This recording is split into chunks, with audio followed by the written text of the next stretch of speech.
E aí, pessoal, tô aqui gravando para vocês agora a nossa aula de número combinatório e triângulo de Pascal, ok? Vamos lá, vai ser sem me ver mesmo para poder ser mais rápido, tá bom? Então vamos lá, ó. O que nós temos aqui? Número combinatório n sobre p, a gente tem essa indicação, né? N sobre p, que é a mesma coisa que a combinação de n na p. Ok? Então, quando a gente conhece a fórmula da combinação, a gente já conhece também o que é o tal do número combinatório. Na verdade, é a mesma coisa, tá?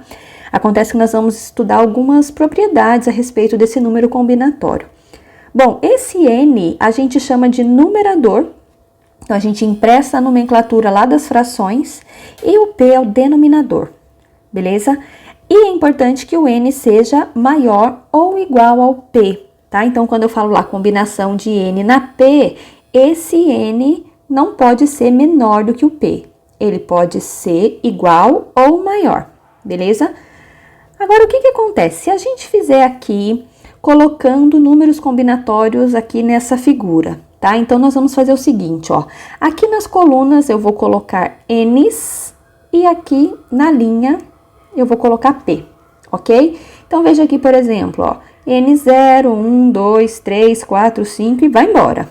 E aqui 0, 1, 2, 3, 4, 5 e vai embora também, ok? Como a gente viu, então, ó, o que é N na P? É a combinação de N tomados P a P, ok? N elementos tomados P a P. Vamos ver aqui, então, como que fica, ó. Eu vou ter 0 na 0. 1 na 0. Ok? Ou 1 sobre 0, beleza? Veja, nossa, professora, como assim 1 sobre 0? Gente, a gente tá falando de número combinatório, tá? Não tô falando de uma fração, não estou falando em dividir por 0. Estou falando que, emprestando a notação, a nomenclatura das frações, né? A gente fala aqui, ó, n sobre p, mas não quer dizer que eu estou dividindo por 0, ok?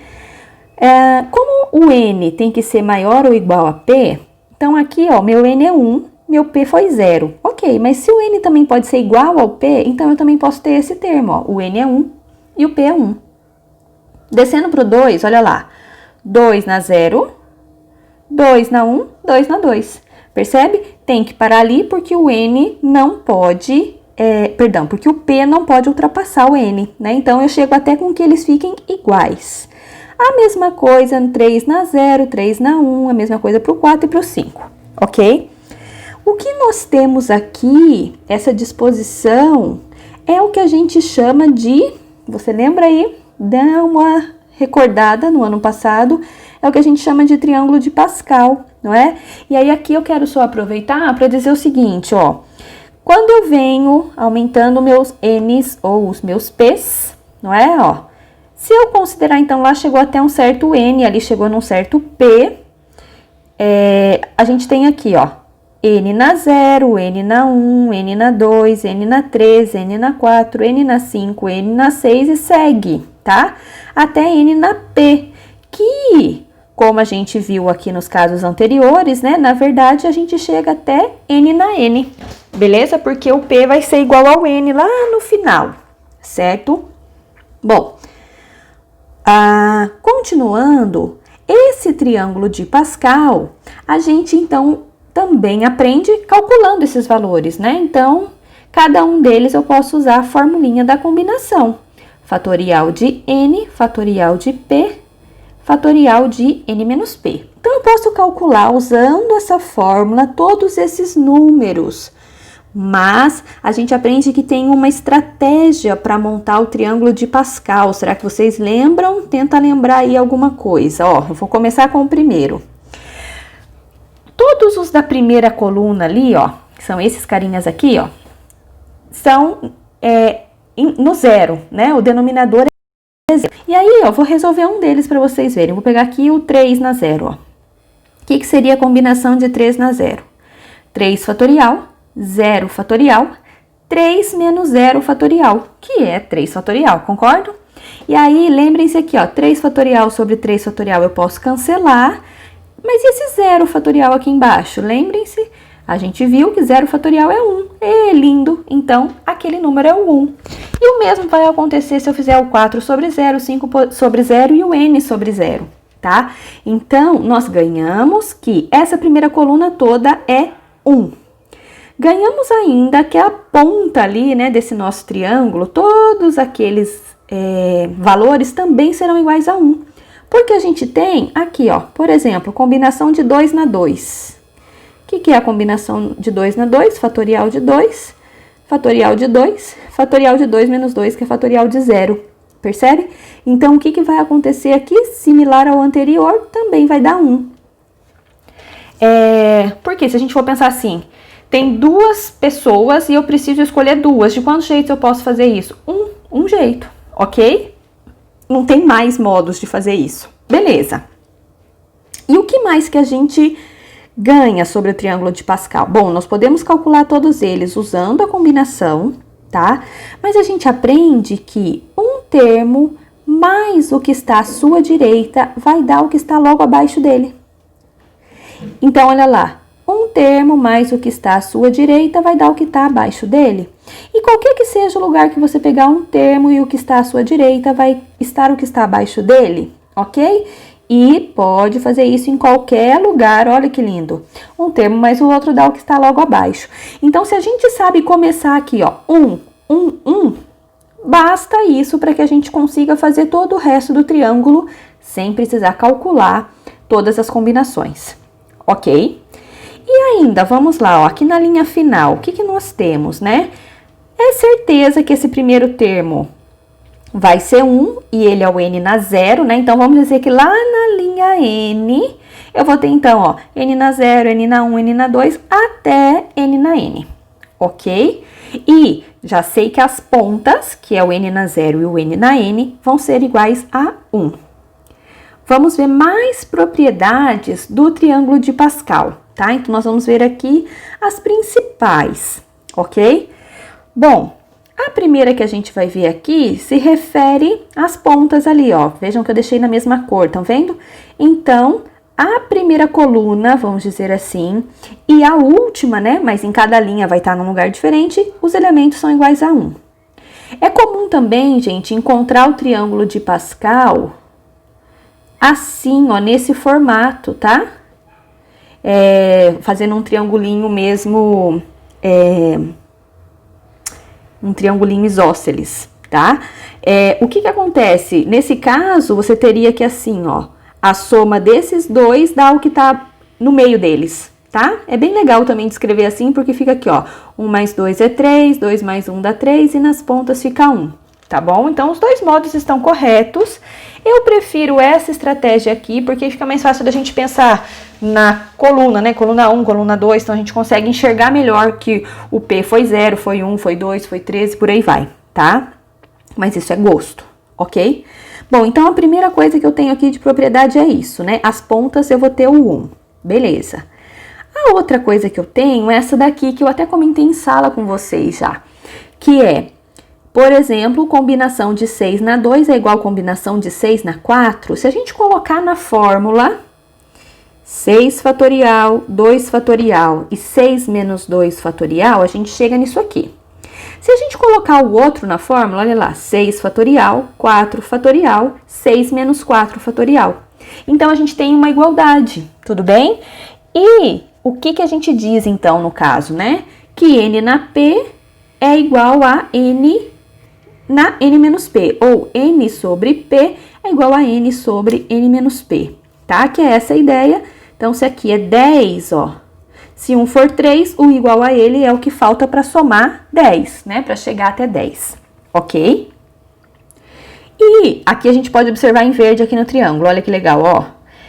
Eu tenho aqui, ó, o 4 igual ao 4, tá vendo? Então, eu tinha aqui, o meu n é 4, percebe? Então, eu tenho n sobre 4 sobre, né, 0, 1, 2. E aí, se eu pegar, ó, essa ponta é igual a essa ponta é igual a essa, né? Então, se eu venho um para a direita, um para a esquerda, eu vou obtendo valores iguais. E quando a quantidade de termos é ímpar, né, que é quando o n for par, você vai ter uma quantidade ímpar de termos.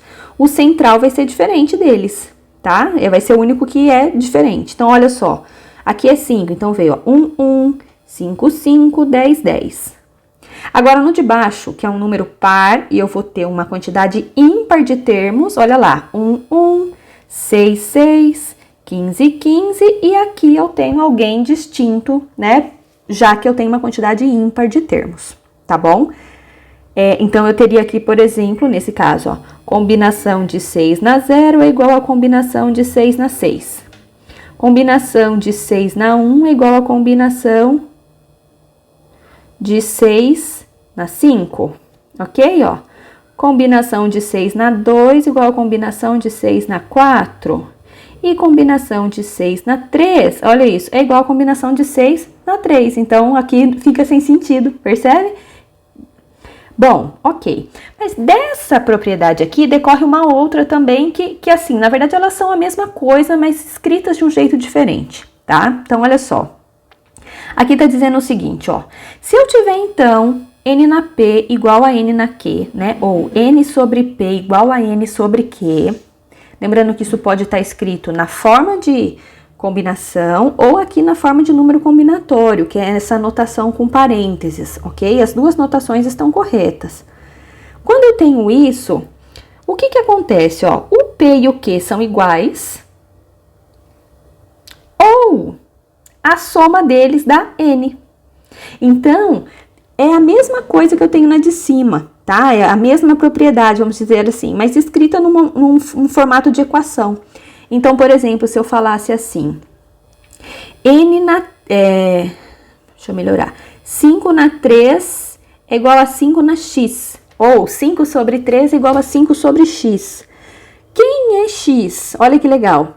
O x pode ser 3, porque aí eu vou ter igualzinho os dois, ou se eu somar o x com 3 tem que dar 5, ou seja, o x pode ser 2.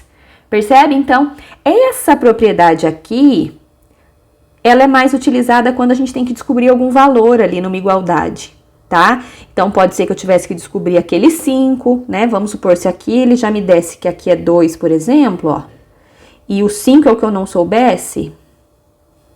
Então, por exemplo, eu tivesse aqui, ó, n na 3 é igual a n na 2. Bom, esses dois já estão diferentes, então eu não posso falar P igual a Q aqui, né? Mas, se um combinatório aqui é igual ao outro, o N só pode ser 5. Porque quer dizer que P mais Q foi igual a N, tá? Então, essa é a ideia dessa propriedade. A próxima é muito legal também, que é, na verdade, ela se chama relação de Stiefel, e é, na verdade, o que a gente já fez para montar, tá? Quando eu falei assim, ó, um termo e o que está à direita vai dar o que está lá embaixo, é isso que está escrito aqui na relação de Stiefel. Mas se a gente olha para a relação por si só, eu desisto de tentar decorar essa relação aí. Por quê? Porque não é muita coisa na vida e para lembrar disso daí, que esse N, P mais 1, não sei o que lá, é muita coisa. Mas, olha que legal. O que está dizendo aqui, ó? Se eu pegar um elemento que está lá na linha N e na coluninha P, tá? Então, ó, por exemplo, o 6. Não, o 6 não vai ser legal porque não tem ninguém abaixo ali escrito. Vou pegar o 5. Aí, ó, se eu pegar na mesma linha N, mais na coluna 1 para frente, olha só, na mesma linha, mais uma coluna para frente, o que vai dar? N mais 1, ou seja, na linha de baixo, P mais 1, ou seja, na mesma coluna desse segundo carinha. Olha que legal. Então, a relação de Stiefel é a propriedade que a gente acaba usando para montar o triângulo de Pascal, só que ela está escrita em função de N e de P, que pode estar em qualquer lugar do triângulo, ok? E a última é uma delícia de fazer, gente. Olha só, o que eu quero que vocês observem aqui. Primeira linha, 1. Somos elementos da segunda linha, 2. Da terceira, olha só, 1 mais 2 mais 1, 4. Da próxima, 3 mais 3 mais 1 mais 1, o que deu?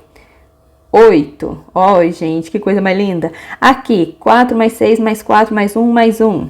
16 e 32 e 64. que a gente tem aqui? Olha que delícia, potências de 2. Então, olha lá. Eu tenho 2 ao cubo, 2 à quarta.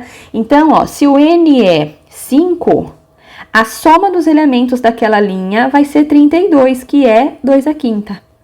E aí, a gente generaliza, ó. Se o N é N, então aqui eu vou ter, né, N na 0, N na 1, N na 2, até N na N. E a soma dos elementos dessa linha vai ser 2 elevado a N. Ok? Então, a gente ganha aqui, ó. Essa é a quinta propriedade. Se eu somar N na 0, N na 1, N na 2, até N na N, isso dá 2 elevado a N. Tem exercícios em que lembrar dessa fórmula ajuda bastante, facilita o raciocínio, tá? Mas eles vão estar em outro vídeo mais pra frente, tá bom? Bom, continuando aqui então. Em geral, o triângulo de Pascal, ele pode aparecer aí numa questão ou outra, especialmente nos vestibulares do Sul, tá? Então, se você vai prestar algum vestibular no Sul, isso aqui é algo comum de cair, tanto que no revisional vocês vão ver que tem exercício desse assunto e é exercício de vestibular do Sul. FUVEST, Unesp, Unicamp, gente, o triângulo de Pascal assim, na prova de matemática, faz muito tempo que não cai, tá? No Enem, nunca vi. Mas, no Enem é comum questões em que você tem que identificar padrões. Então, perceber os padrões do triângulo de Pascal é legal porque isso pode te ajudar a resolver questões do Enem que você precisa enxergar padrões também, tá? Tem uma outra propriedade que eu vou deixar de curiosidade para vocês antes de eu ir lá pra frente, que é o seguinte, gente, isso é lindo demais. Nossa, o triângulo de Pascal é muito show. Olha só, é uma propriedade até que o nome popular dela é taco de golfe, tá? Por quê? Se a gente descer aqui, ó, vamos supor, eu desci até aqui, parei aqui. Essa soma vai dar o carinha da frente, ó. 1 mais 2, 3, mais 3, 6, mais 4, 10. Olha que legal. Se eu fizer aqui, ó, desci, o que deu? 15. Ai, que lindo. Se eu descer mais aqui, ó, fui até aqui. Vai dar 15, olha, confere. 3 mais 3, 6, mais 4, 10, mais 5, 15, tá? Então, também dá pra gente escrever isso genericamente, igual a gente fez aqui com a relação de Stiefel, tá? Então, você pegaria um N na P, o N mais 1 na P, N mais 2 na P, né? Você vai descendo, mas o que é importante? Você tem que começar começar no começo é ótimo, né? Você tem que começar no primeiro termo, né? Então, eu não posso começar aqui, por exemplo, e fazer, desci, vai dar isso aqui. Não, você tem que vir lá de cima, tá? Então, se você vem lá de cima, parei aqui, a soma é 5, olha que legal, tá? Então, fica essa curiosidade. E a outra, gente, também assim, triângulo de Pascal, olha, tem pano pra manga, a gente costuma falar, né? O que a gente tem aqui, ó, se a gente olhar como número, o número 1, e aqui, o número 11, e aqui, o número 121, 1331, 14.641, e isso aqui, gente, são potências de 11. Olha isso, que perfeito! Então, se você tiver um exercício que você precisa fazer, por exemplo, 11 à quarta, vem aqui no triângulo de Pascal, você já sabe quem é 11 à quarta. Olha que lindo. A partir do 11 à quarta, porque aí aqui começa a ter, né, números com duas casas, aí não é só olhar e falar que é a potência de 11 não, tá? Aí aqui, por exemplo, eu teria que pegar assim, ó, pego o 1, o 5, ok. Esse 10 deixa o 0 e vai 1. Entende? Como se estivesse fazendo uma soma de vai 1. Aí ficou 11, ó. O que fica desse 11? Fica 1 e vai 1. Aí ficou 6 e ficou 1. Então, a partir do 5, as potências de 11 não são assim, só olhar e já era, tá? Mas até o 4 é isso, às vezes já facilita na hora que você tiver que multiplicar 11 por 11 por 11 por 11, 4 vezes, por exemplo, tá? Bom, então o triângulo de Pascal basicamente é isso, e a gente usa o triângulo de Pascal, em grande parte das vezes, para resolver binômio de Newton, né, que vocês usam aí na biologia. Carol e eu estamos planejando uma questão disso faz tempo, e logo a gente faz para vocês, sei lá, um dia a gente faz. E aqui a gente vai lembrar como que expande o binômio, tá? Então, binômio é o A mais B ao quadrado que a gente está acostumado, tá? Só que, o que acontece? Aqui, o binômio de Newton, a gente vai generalizar esse expoente 2. Então, não vai ser só elevado ao quadrado ou elevado ao cubo. Eu posso ter elevado a qualquer N, tá? N natural. Então, o que acontece, né? Quando a gente aprende lá, por exemplo, ó, A mais B elevado a zero é 1. A mais B elevado a 1 fica A mais B, concordo? A mais B elevado a 2 é A ao quadrado mais 2AB mais B quadrado. A mais B elevado a 3, se você não lembra, não tem problema, faz a distributiva, mas eu vou colocar aqui, tá? 3AB, B quadrado, perdão, mais B ao cubo. Então, o que a gente tem aqui, gente? Olha que coisa, ai, Jesus, a matemática é linda demais. Olha o que a gente tem aqui, ó. Coeficientes que a gente tem, ó. 1, 2, 1, percebe? 1, 3, 3, 1. A gente tem os coeficientes aqui do triângulo de Pascal. Então, o que acontece? O binômio de Newton e o triângulo de Pascal estão aqui relacionados porque esses coeficientes aqui são os coeficientes que eu vou utilizar lá para desenvolver o binômio. Então, se eu tiver A mais B, a sexta, eu sei que vai ter que ter os coeficientes 1, 6, 15, 20, 15, 6, 1. Entenderam? Então, 1, 6, 15, 20, 15, 6, 1. Então, eu já sei que esses são os coeficientes das minhas incógnitas. E olha o segundo detalhe, que coisa mais fofa. Tá elevado ao quadrado, ok. O que acontece? Ó, o A tá ao quadrado, depois o A tá elevado a 1, depois o A aqui está elevado a 0. Enquanto que o B começou elevado a 0, porque ele nem apareceu, depois foi elevado a 1, elevado a 2. Agora, olha esse de baixo. O A tá elevado... Ops, fiz errado aqui, hein, gente? Elevado a 3, perdão. O A tá elevado a 3, depois o A tá elevado a 2, o A tá elevado a 1 e o A tá elevado a 0. E o B? O B estava elevado a 0, depois elevado a 1, depois elevado a 2, depois elevado a 3. Essa é a lei de formação do binômio de Newton. Então, às vezes a gente fica querendo decorar o que eu vou mostrar agora, mas você precisa entender a formação e ponto final. Então, olha que legal. Aqui vai ficar muito exprimido se eu fizer ali, eu vou fazer aqui embaixo, ó, o A mais B é a sexta, tá? Eu vou fazer descendo a linha mesmo. Então, ó, eu sei que os coeficientes são 1, 6, depois 15, depois 20, depois 15 de novo, 6 novamente e 1 novamente, certo? Agora, olha que lindo. O que acontece com o A? Começa com o maior expoente e vai diminuindo. Tchu-tchu, tchu-tchu, tchu-tchu, tchu-tchu, tchu-tchu. E aqui eu nem preciso pôr, né? Ou deixar elevado a 0, mas não tem necessidade de colocar.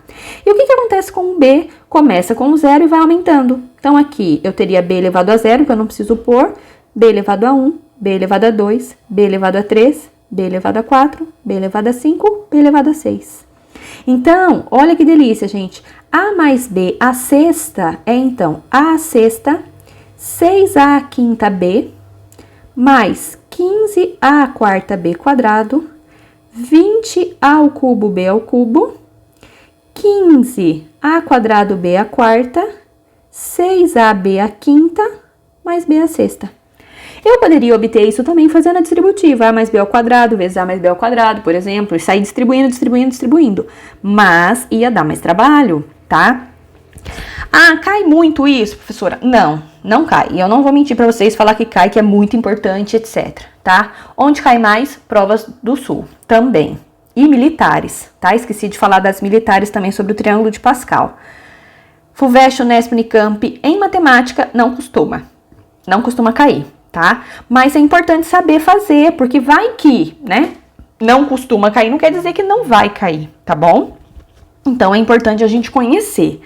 Aí, aqui, ó, o que tem aqui, então? O que é a expansão do binômio? É isso que a gente acabou de fazer, mas de modo genérico. Então, ó, se eu tenho aqui uma soma x mais a, o que vai acontecer, ó? Coeficiente, o primeirinho, ó, n na 0, o próximo, n na 1, n na 2, tá vendo? E assim que segue. E o coeficiente, e o o x e o a aqui, como que vai ficar? Então, o x fica elevado a n e o a elevado a zero. No próximo, o x fica 1 a menos e o a 1 a mais. No próximo, o x 1 a menos e o a 1 a mais. Você tá vendo? E isso segue. Então, se eu pensar aqui, ó, esse aqui foi o primeiro termo, né? O T1, vamos dizer assim, o T2, o T3. Vamos dizer que eu chegue lá num TP mais 1. Professora, por que P mais 1 aí? Vamos só fechar aqui. Ah, por que P mais 1? Tá vendo que aqui, ó, o terceiro termo, aqui quem tava era o 2, ó. O segundo termo, quem tava aqui era o 1. É 1 a menos, ó, porque a gente começa no 0, né? Então, o nosso termo 1 tá começando com o n sobre 0. Então, quando eu for usar n na p, percebe ali, ó, n sobre p, eu vou estar achando o termo p mais 1, né? Por exemplo, se fosse n na 7, eu estaria achando, ou n sobre 7, melhor falando, né? Eu estaria encontrando o T8, tá bom? E aí aqui, então, ó, n na p, o que eu faço? Bom, então eu fiz n sobre p, o x, olha que lindo, gente. Olha aqui esse x, ó, tá elevado a n menos 2, n menos 1, n. Consegue perceber a relação? Olha lá, aqui que o x vai estar elevado, n menos p. Olha lá, tá vendo? Ó, n menos 2, n menos 1, n menos 0. E o a aqui, x e a, gente, são as letras que estão aqui, mas podia ser a e b, tá? X e y e por aí vai. Mas o que é importante? O primeirinho termo vai estar elevado, então, a n menos p e o segundinho elevado a p. E isso segue até o final, quando eu chegar em n sobre n, o x elevado a n menos n, que vai dar x elevado a 0, que eu não preciso pôr, e o a elevado a n. Percebe? Então, se você observar termo a termo, né? Por exemplo, aqui então, ó, n sobre 0, sobre 1, sobre 2, sobre 3, segue até o n. O x começou com o expoente n, diminuiu, vai diminuindo até chegar em 0. E o a começou em 0 e vai aumentando, aumentando, aumentando até chegar em n. Esse termo aqui, ó, genérico, que tá em algum lugar ali, é o que a gente chama de termo geral do binômio, tá? Então, para eu obter um termo, eu preciso usar aqui, ó, n, né? Então, o termo lá é o termo 8. Termo 8, então, meu P vai ser 7. Esse é o detalhe que você precisa tomar cuidado, tá? Então, para eu achar lá o oitavo termo, por exemplo, né? Que significa, lá, continuando aqui até chegar lá no oitavo, eu preciso fazer o P valendo 7, tá? Por quê? Porque o termo 1, o meu P vale 0, então sempre vai ser 1 a menos. Finalizando aqui, vamos ver um exemplo. Determine o sexto termo da expansão desse binômio. O que é muito comum? Não é comum pedir para expandir o binômio todo, fazer toda essa conta aqui. Por quê? A gente ia dar um trabalhão danado. Então, fica muito tempo para você fazer essa questão. Então, o que é comum? O exercício pedir um termo específico, tá? Professora, mas se ele pede um termo específico, eu posso fazer na raça toda a distributiva para chegar nesse termo? Pode, gente. Só que, normalmente, vai ser um expoente grande. E aí, você ficar fazendo distributiva da distributiva da distributiva da distributiva, talvez você vai gastar um tempo exagerado nessa questão, talvez não valha a pena, tá? Agora, então, olha lá, peraí, se eu preciso do termo 6, então eu quero T6. Se eu quero T6, esse 6 é um P mais 1, lembra? Então, meu P precisa ser 5. Então, olha lá, meu P vale 5. Mas o que eu tenho mesmo? N na P, N sobre P, aí vem o primeiro carinha elevado a N menos P, o segundo carinha elevado a P, ok? Então, veja lá, ó, meu primeiro carinha é X, meu segundo carinha é 2Y. Tá vendo? Quando eu falei assim, pode ter mais coisa, ele não precisa ser só X e A, vai ter alguém mais alguém, tá bom? E com letras diferentes, ou um com letra e o outro não, por isso que a gente precisa fazer o binômio, porque se tivesse assim, ó, x mais 2x à oitava, eu faço 3x à oitava, ok? Então, fica 3 à oitava, x à oitava, então não preciso de nada de binômio de Newton aqui, tá? Mas, em casos em que eu tenho letras distintas, ou uma ao quadrado e outra não, ou um termo com letra e outro não, aí eu preciso do binômio, ok? Então, veja aqui comigo para a gente fechar esse exemplo, ó. Como eu quero o termo 6, e estava elevado a 8, ó. Então, meu N é 8 e o meu P foi 5. Então, olha lá, 8, 5. E aí, o que eu venho? De novo, ó lá, quadradinho n menos p. Então, vai ficar primeiro termo, que é o x. Vou deixar quadradinho aqui também. Quadradinho, 8 menos 5. E triangulinho, olha lá, 2y. Então, eu vou ter 2y elevado a 5. X ao cubo, né? Então, combinação de 8 na 5, 56. Aí, você pode fazer separadinho lá, né? Ou ir lá pro triângulo, se você tiver ele fácil aí. No nosso caso, a gente não chegou até o 8, então não compensa. Ou pode ser que você prefira, né, continuar aqui para ver quem é aquele número. Mas fazer combinação de 8 tomado 5 a 5 ou 8 na 3, né, não é demorado, ok? Vamos lembrar, ó, 8, 7, 6, eu pego 3 termos e divido pelo fatorial de 3. Fatorial de 3 é 6, já dá para simplificar, olha que delícia, 56, tá? X ficou a terceira. E 2y a quinta, ó, fica 2 a quinta, y a quinta. Por que aqui eu posso distribuir e lá em cima não pude? Porque aqui é soma, tá? Então, quando é soma ou subtração, eu não posso pegar esse 8 e distribuir. Mas quando é multiplicação, sim. Porque aí eu tenho 2y vezes 2y vezes 2y 5 vezes, tá? E aí, isso fica, então, 2 a quinta, y a quinta. 2 a quinta é 32, você multiplica com 56, tá? E o x ao cubo e y ao cubo se mantém ali. E aí, olha lá, fiz muito rápido de cabeça essa conta, eu fiquei com isso. O que o exercício tinha pedido? Quem é o sexto termo, tá? Aqui eu tinha deixado de observação e me esqueci. O sexto termo é isso tudo. Então, se você desenvolver todo esse binômio, expandir ele, quando você vier lá na ordem, primeiro, segundo, terceiro, o sexto termo vai ser esse cara aqui, ok? Fechando, gente, o termo independente de x nesse binômio. Termo independente de x, vamos lembrar aqui, lá nos polinômios, por exemplo, x ao cubo mais 2x quadrado menos 3x mais 8. Se eu quero termo independente, eu faço x valer zero. Porque aí o único termo que vai ficar é o 8. E aqui eu também posso fazer isso, tá? Qual é o problema? Aqui, nessa questão, se eu faço x valer zero, tem algum problema? Não dividirás por zero, certo? Ó, eu ficaria com uma divisão por zero. Então, aqui nessa questão, eu não posso trocar o x por zero para achar termo independente. Então, o que eu preciso? Desenvolver tudo isso. Senhora, mas como que eu vou saber qual vai ser o termo, né? Em que posição ele tá? Não faço ideia. Então, eu vou começar aqui, ó. Existe um termo em algum lugar que eu não sei qual, mas, de modo genérico, vamos lá, ó. Meu n é 9 e o p eu não faço ideia. Então, eu vou fazer esse número combinatório. O 3x, que é o primeiro termo, vai estar elevado a 9 menos p. E o 1 sobre x quadrado, menos 1 sobre x quadrado, perdão, vai estar elevado a p. Tá vendo? E aí, agora aqui, gente, a partir daqui, não é binômio mais que você tem que se preocupar, não é continha, tá? Não quero dizer que é coisa besta para ser feita, mas se você conseguiu desenvolver até aqui e depois teve problema, seu problema não tá no binômio, tá nas continhas, tá bom? Então, aqui, ó, 9 na p, aqui eu vou distribuir, olha lá, ó, o 3 e o x com expoente.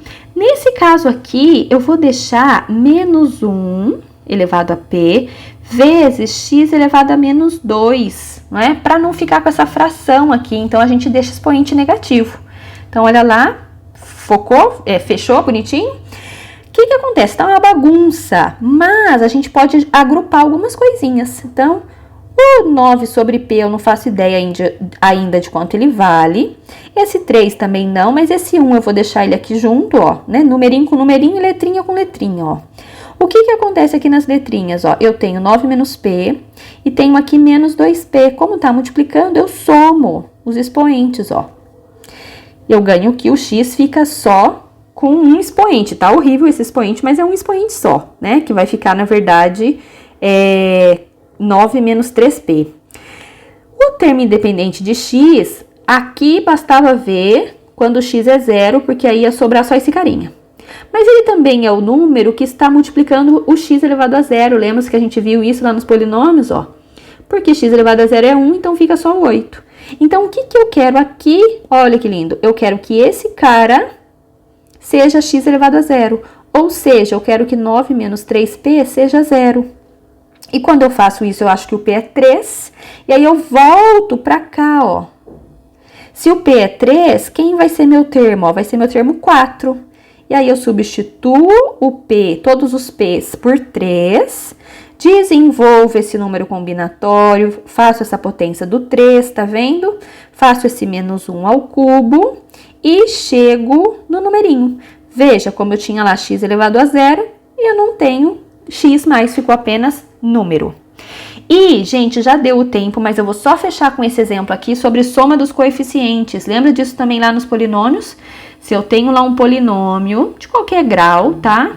Mas eu preciso somar os coeficientes, eu posso fazer P de...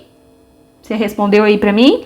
P de 1, né? Então, olha lá, 1 ao cubo menos 5 vezes 1 mais 3. Então, a soma dos coeficientes é o que eu consigo obter quando as incógnitas não interferem na conta, né? Então, quer dizer, quando as incógnitas ou as variáveis forem iguais a 1. Então, olha que delícia. A soma dos coeficientes aqui, basta eu fazer o x e o y iguais a 1. Então, vai ficar 2 vezes 1 menos 3 vezes o quadrado de 1 elevado a 12. E dá 2 menos 3 elevado a 12, que dá menos 1 elevado a 12, que dá 1. Então, eu não preciso aqui desenvolver fazer toda a expansão para então pegar os coeficientes, para então somar. Então, fique com essas duas dicas. Termo independente, lembre-se que a gente pode fazer o x igual a 0. Se tiver denominador, então essa estratégia não funciona, mas aí a gente pega lá depois o expoente de x zerando. E soma dos coeficientes, a gente precisa que as nossas incógnitas sejam iguais a 1 para elas não interferirem na conta. Então, eu só vou ter os coeficientes do meu binômio. Beleza, gente? Espero que tenha ficado claro. Passamos um pouquinho do tempo, mas eu tentei ser o mais breve sem deixar nada de fora, tá bom? Um beijo para vocês.